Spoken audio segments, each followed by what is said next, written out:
Hello, everybody. Welcome again to the reading room. We are going to read Joyce Carol Oates' short story, Where Are You Going? Where Have You Been? We're going to get started only because it is pretty lengthy. Okay, so I'm going to share my screen so you guys can read along if you want. Okay. Her name was Connie. She was 15 and she had a quick, nervous, giggling habit of craning her neck to glance into mirrors or checking other people's faces to make sure her own was all right. Her mother, who noticed everything and knew everything and who hadn't much reason any longer to look at her own face, always scolded Connie about it. Stop gawking at yourself. Who are you? You think you're so pretty, she would say. Connie would raise her eyebrows at these familiar old complaints and look right through her mother into a shadowy vision of herself as she was right at that moment. She knew she was pretty and that was everything. Her mother had been pretty once too, if you could believe those old snapshots in the album. But now her looks were gone and that was why she was always after Connie. Why don't you keep your room clean like your sister? How have you got your hair fixed? What the hell stinks? Hairspray? You don't see your sister using that junk. Her sister June was 24 and still lived at home. She was secretary in the high school Connie attended. And if that wasn't bad enough, with her in the same building, she was so plain and chunky and steady that Connie had to hear her praised all the time by her mother and her mother's sisters. June did this, June did that. She saved money and helped clean the house and cooked, and Connie couldn't do a thing. Her mind was all filled with trashy daydreams. Their father was away at work most of the time, and when he came home, he wanted supper, and he read the newspaper at supper, and after supper, he went to bed. He didn't bother talking much to them, but around his bent head, Connie's mother kept picking at her until Connie wished her mother was dead, and she herself was dead, and it was all over. She makes me want to throw up sometimes, she complained to her friends. She had a high, breathless, amused voice that made everything she said sound a little forced, whether it was sincere or not. There was one good thing. June went places with girlfriends of hers, girls who were just as plain and steady as she. And so when Connie wanted to do that, her mother had no objections. The father of Connie's best friend drove the girls 3 miles to town and left them at a shopping plaza so they could walk through the stores or go to a movie. And when he came to pick them up again at 11, he never bothered to ask what they had done. They must have been familiar sights, walking around the shopping plaza in their shorts and flat ballerina slippers that always scuffed the sidewalk, with charm bracelets jiggling on their thin wrists. They would lean together to whisper and laugh secretly if someone passed who amused or interested them. Connie had long, dark blonde hair that drew anyone's eye to it, and she wore part of it pulled up on her head and puffed out the rest, or rest of it she let fall down her back. She wore a pullover jersey blouse that looked one way when she was at home and another way when she was away from home. Everything about her had two sides to it, one for home and one for anywhere that was not home. Her walk, which could be childlike and bobbing, or languid enough to make anyone think she was hearing music in her head. Her mouth, which was pale and smirking most of the time, but bright and pink on those evenings out. Her laugh, which was cynical and drawling at home, haha, very funny, but high-pitched and nervous anywhere else, like the jingling of the charms on her bracelet. Sometimes they did go shopping or to a movie, but sometimes they went across the highway, ducking fast across the busy road to a drive-in restaurant where older kids hung out. The restaurant was shaped like a big bottle, though squatter than a real bottle, and on its cap was a revolving figure of a grinning boy holding a hamburger aloft. One night in midsummer, they ran across, breathless with daring, and right away someone leaned out a car window and invited them over. But it was just a boy from high school they didn't like. It made them feel good to be able to ignore him. They went up through the maze of parked and cruising cars to the bright lit, fly-infested restaurant, their faces pleased and expectant as if they were entering a sacred building that loomed up out of the night to give them what heaven and blessing they yearned for. They sat at the counter and crossed their legs at the ankles, their thin shoulders rigid with excitement, and listened to the music that made everything so good. The music was always in the background, like music at a church service. It was something to depend on. A boy named Eddie came in to talk with them. He sat backwards on his stool, turning himself jerkily around in semicircles, and then stopping and turning back again. And after a while, he asked Connie if she would like something to eat. She said she would, and so she tapped her friend's arm on her way out. Her friend pulled her face up into a brave, droll look, and Connie said she would meet her at 11 across the way. I just hate to leave her like that, Connie said earnestly, but the boy said that she wouldn't be alone for long. So they went out to his car, and on the way, Connie couldn't help but let her eyes wander over the windshields and faces all around her, her face gleaming with joy that had nothing to do with Eddie or even this place. It might have been the music. She drew her shoulders up and sucked in her breath with the pleasure of being alive, and just at that moment, she happened to glance at a face of just a few feet from hers. It was a boy with shaggy black hair and a convertible jalopy painted gold. He stared at her, and then his lips widened into a grin. Connie slid her eyes to him and turned away, but she couldn't help glancing back, and there he was, still watching her. He wagged a finger and laughed and said, "Gonna get you, baby." And Connie turned away again without Eddie noticing anything.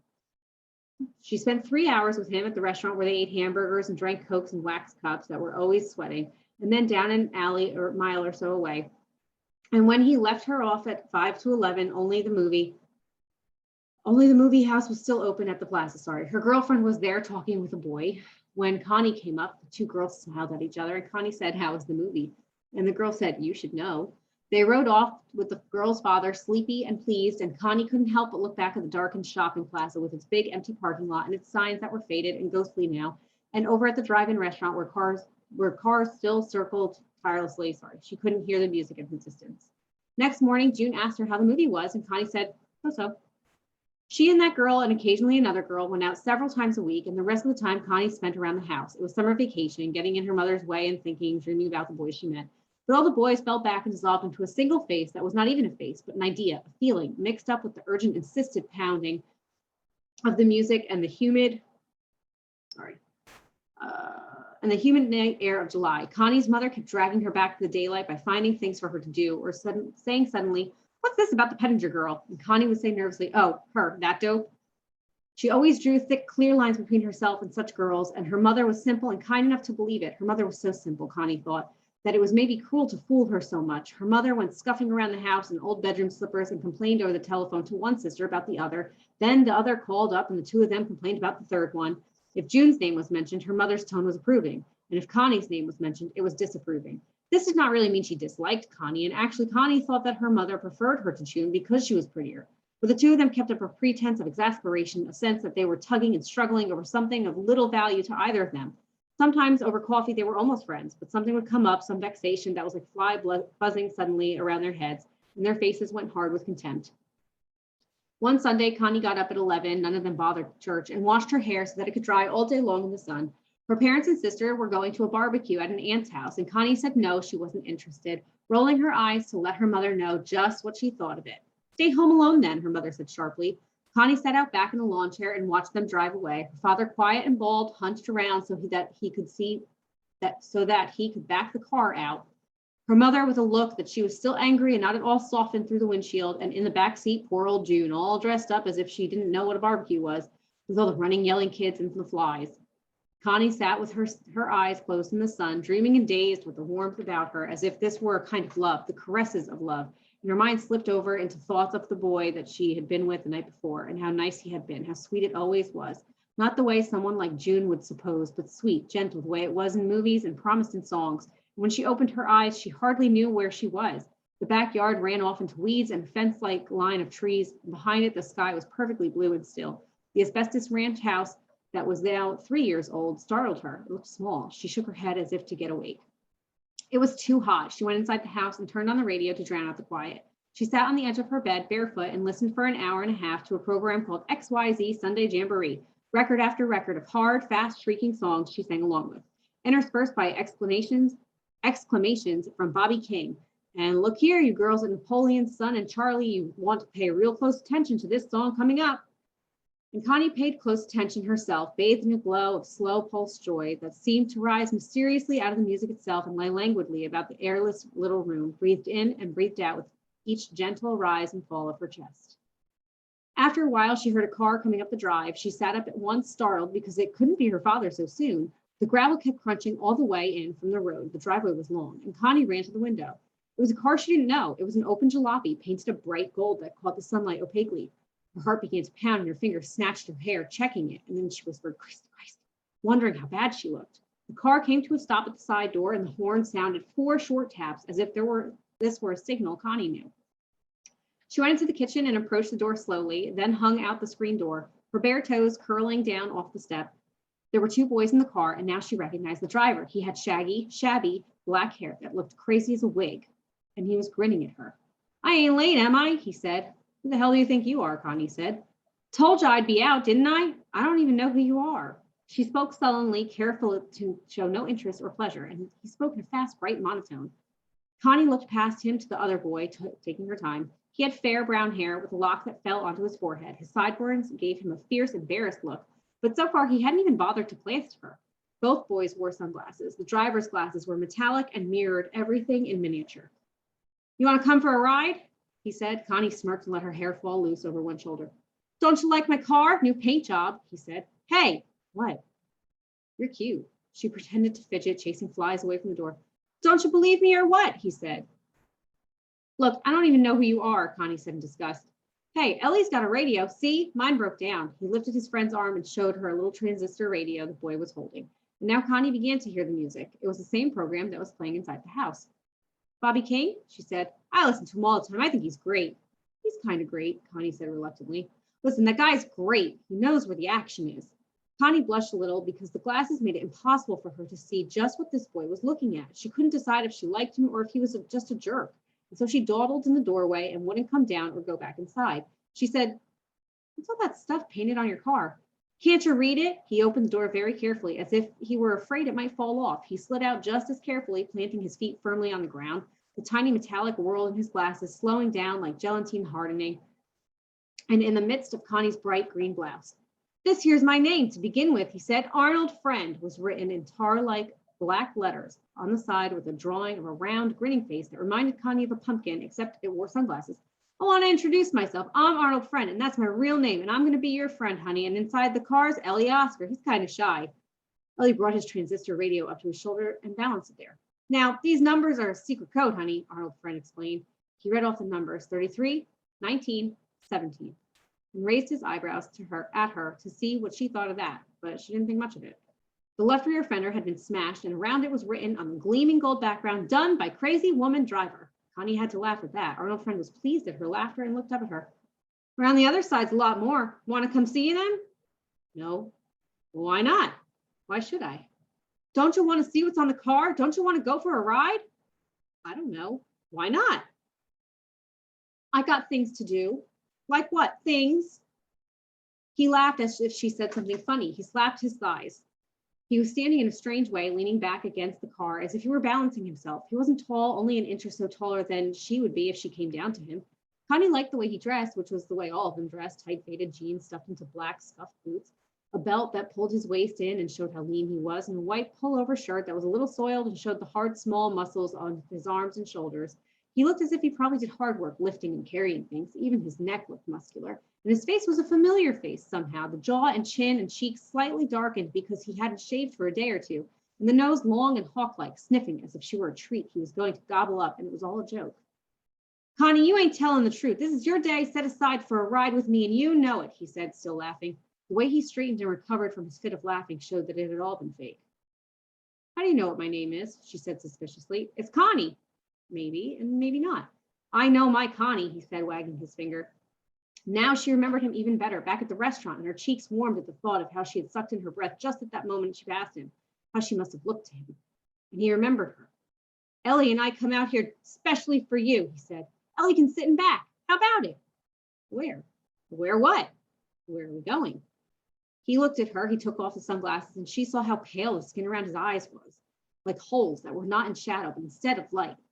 His eyes were like chips of broken glass that catch the light in an amiable way. He smiled. It was as if the idea of going for a ride somewhere to some place was a new idea to him. Just for a ride, Connie, sweetheart. I never said my name was Connie, she said, but I know what it is. I know your name and I know and all about you. Lots of things, Arnold Friend said. He had not moved yet, but stood still, leaning back against the side of his jalopy. I took a special interest in you, such a pretty girl, and found out all about you. Like I know your parents and sister are gone somewhere, and I know where and how long they're going to be. And I know who you were with last night, and your best girlfriend's name is Betty, right? He spoke in a simple, lilting voice, exactly as if he were reciting the words to a song. His smile assured her that everything was fine. In the car, Ellie turned up the volume on his radio and did not bother to look around at them. Ellie can sit in the back seat, Arnold Friend said. He indicated with his friend with a casual jerk of his chin, as if Ellie did not count and she should not bother with him. How'd you find out all that stuff? Listen, Betty Schultz, Tony Fitch, and Jimmy Pettinger, and Nancy Pettinger, he said in a chant, Raymond Stanley, and Bob Hutter. How do you know all these kids? I know everybody. Look, you're kidding. You're not from around here. Sure. But how come we never saw you before?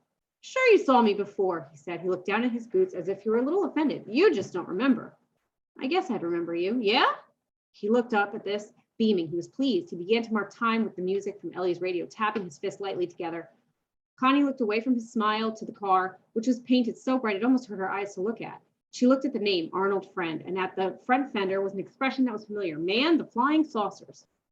It was an expression kids had used the year before, but didn't use this year. She looked at it for a while as if the words meant something to her and that she did not know yet. What do you think about, huh? Arnold friend demanded. Not worried about your hair blowing around in the car, are you? No. Think I maybe can't drive good? How do I know? You're a hard girl to handle. How come? He said. Don't you know I'm your friend? Didn't you see me put my sign in the air when you walked by? What sign?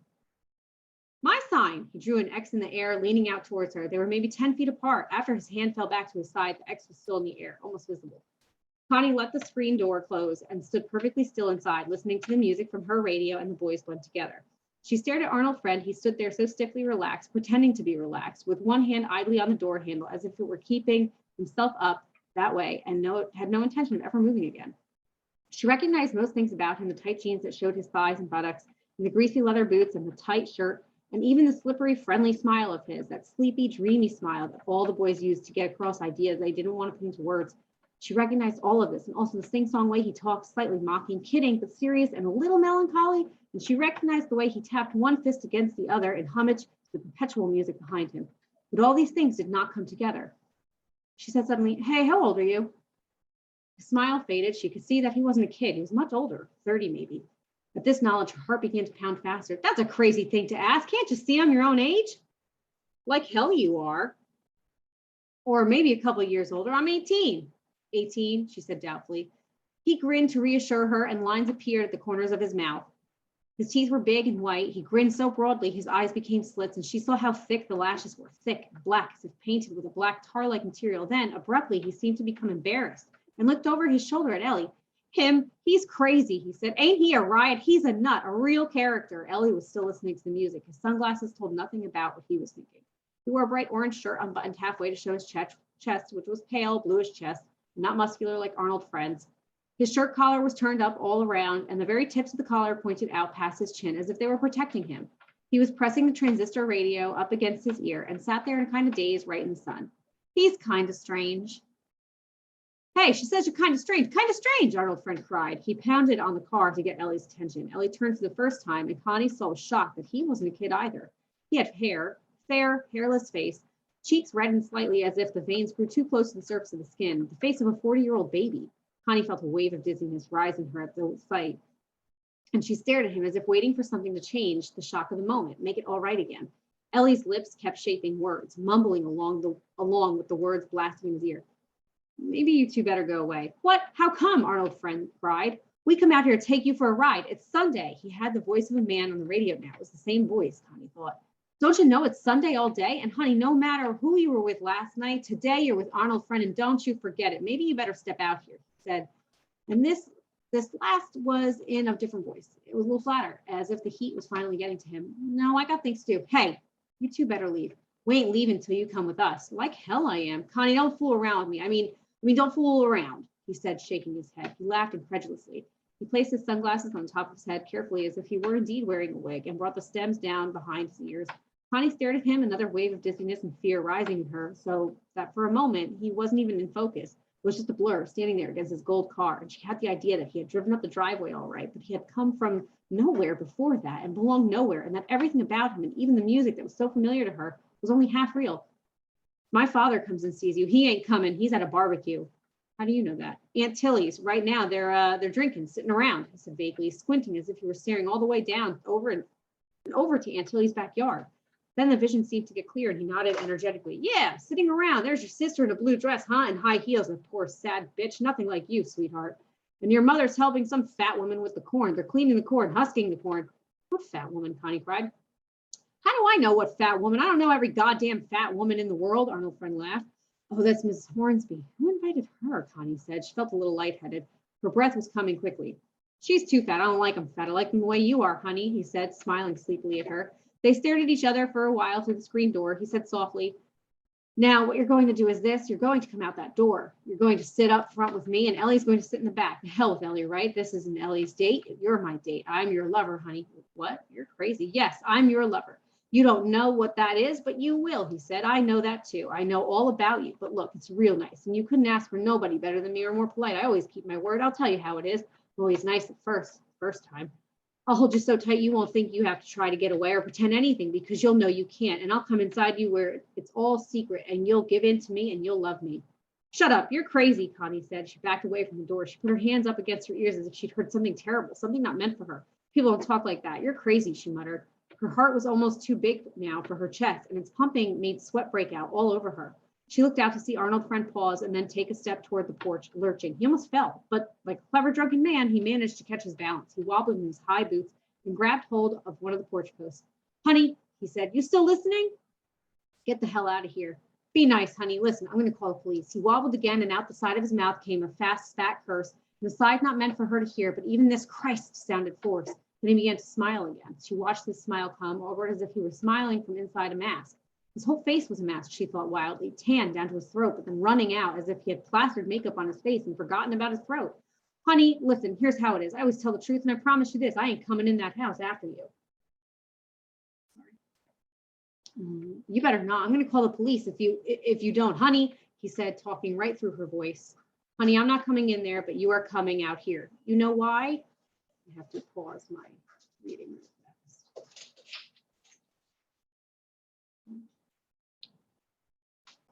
Okay, sorry about that.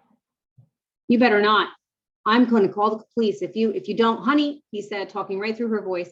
Honey, I'm not coming in there, but you are coming out here. You know why? She was panting. The kitchen looked like a place she had never seen before. Some room she had run inside, but that wasn't good enough. Wasn't going to help her. The kitchen window had never had a curtain after 3 years, and there were dishes in the sink for her to do, probably. And if you ran your hand across the table, you'd probably feel something sticky here. You listening, honey? Hey, I'm going to call the police. As soon as you touch the phone, I don't need to keep my promise and can come inside. You won't want that. She rushed forward and tried to lock the door. Her fingers were shaking. But why lock it? Arnold Friend said gently, talking right into her face. It's just a screen door. It's just nothing. One of his boots was at a strange angle, as if his foot wasn't in it. He pointed out to the left bend at the ankle. I mean, anybody can break through a screen door and glass and wood and iron or anything else if he needs to. Anybody at all, and especially Arnold Friend. If the place got lit up with a fire, honey, you'd come running out into my arms, right into my arms and safe at home, like you knew I was your lover, and you'd stop fooling around. I don't mind a nice shy girl, but I don't like no fooling around. Part of those words were spoken with a slight rhythmic lilt, and Connie somehow recognized them. The echo of a song from last year about a girl rushing into her boyfriend's arms and coming home again. Connie stood barefoot on the linoleum floor, staring at him. What do you want? She whispered. I want you, he said. What? Seen you that night and thought, that's the one. Yes, sir. I never needed to look anymore. But my father's coming back. He's coming to get me. I had to wash my hair first. She spoke in a dry, rapid voice, hardly raising it for him to hear. No, your daddy is not coming. And yes, you had to wash your hair, and you washed it for me. It's nice and shining and all for me. I thank you, sweetheart, he said with a mock bow. But again, he almost lost his balance. He had to bend and adjust his boots. Evidently, his feet did not go all the way down. The boots must have been stuffed with something so that he would seem taller. Connie stared out at him and behind him at Ellie in the car, who seemed to be looking off toward Connie's right into nothing. This, Ellie said, pulling the words out of the air one after another as if she were just discovering them. You want me to pull out the phone? Shut your mouth and keep it shut, Arnold Friend said, his face red from bending over, or maybe from embarrassment because Connie had seen his boots. This ain't none of your business. Well, what are you doing? What do you want? Connie said. If I call the police, they'll get you. They'll arrest you. Promise was not to come in unless you touch that phone, and I'll keep that promise, he said. He resumed his erect position and tried to force his shoulders back. He sounded like a hero in a movie declaring something important, but he spoke too loudly, and it was as if he were speaking to someone behind Connie. I ain't made plans for coming in that house where I don't belong, but just for you to come out to me the way you should. Don't you know who I am? You're crazy, she whispered. She backed away from the door, but did not want to go into another part of the house as if this would give him permission to come through the door. What are you're crazy. Huh? What are you saying, honey? Her eyes darted everywhere in the kitchen. She could not remember what it was, this room. This is how it is, honey.